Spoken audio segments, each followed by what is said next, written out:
Shalom, selamat pagi pemirsa Embun Surgawi.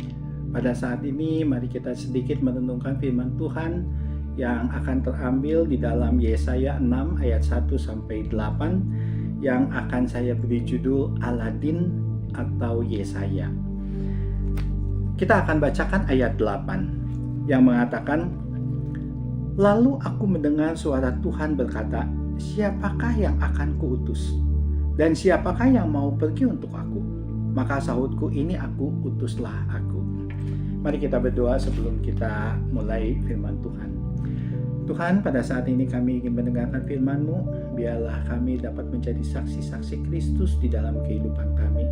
Kami belajar untuk kami dapat menyerahkan diri kami untuk kemuliaan nama-Mu. Terima kasih Tuhan, dalam nama Tuhan Yesus saja kami berdoa. Amin. Saudara, sejak masih kecil, saya sudah mengenal dongeng Aladin. Aladin adalah kisah tentang seorang anak jalanan yang jatuh cinta kepada seorang putri raja.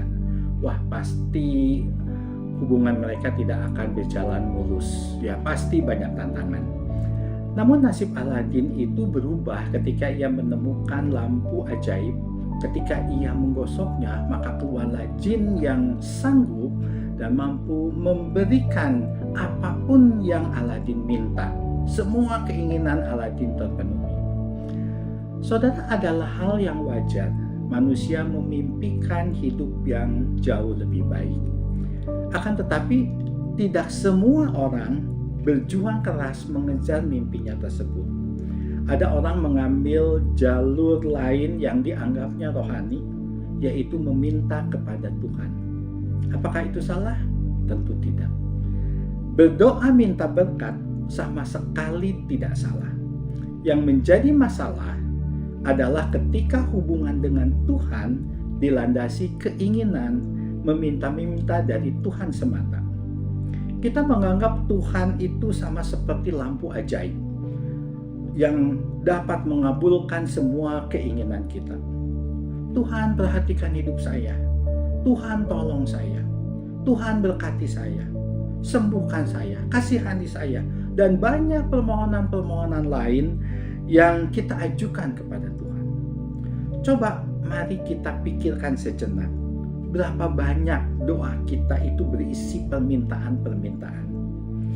Yesaya 6 ayat 1-8 mengisahkan tentang perjumpaan Yesaya dengan Tuhan. Ia menyadari dirinya bahwa dia orang berdosa di hadapan Allah yang kudus. Akan tetapi Tuhan mengampuni dosa-dosanya. Setelah itu Tuhan bertanya, siapakah yang akan kuutus? Siapakah yang mau pergi untuk aku? Lalu Yesaya menjawab, ini aku, utuslah aku. Coba mari kita perhatikan. Kisah ini dimulai dengan kesadaran diri sebagai orang yang berdosa. Lalu dilanjutkan dengan pengampunan dan pengudusan oleh Allah. Setelah itu ada panggilan dan ada pengutusan. Apakah saudara melihat ada yang berbeda di situ dengan kebanyakan orang-orang Kristen pada zaman sekarang? Setelah diselamatkan, Yesaya tidak meminta, Tuhan berkati aku, atau permintaan-permintaan lain yang berfokus pada keinginannya sendiri.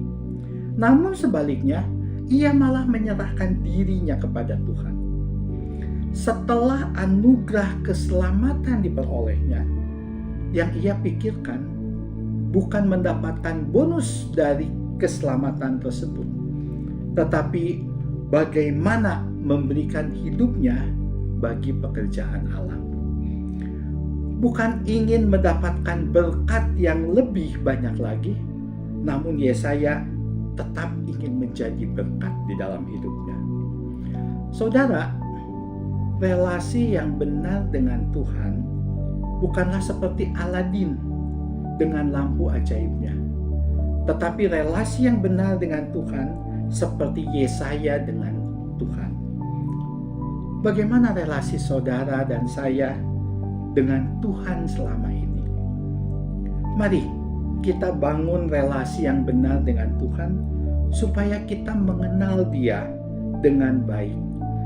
Dan pengenalan yang baik akan Tuhan akan membuat kita semakin dekat dengan Tuhan. Akan kita semakin memahami cara berpikir Allah di dalam setiap peristiwa di dalam hidup kita. Dan pada akhirnya, pengenalan yang benar dengan Allah, hidup kita akan menjadi berkat bagi orang lain. Amin.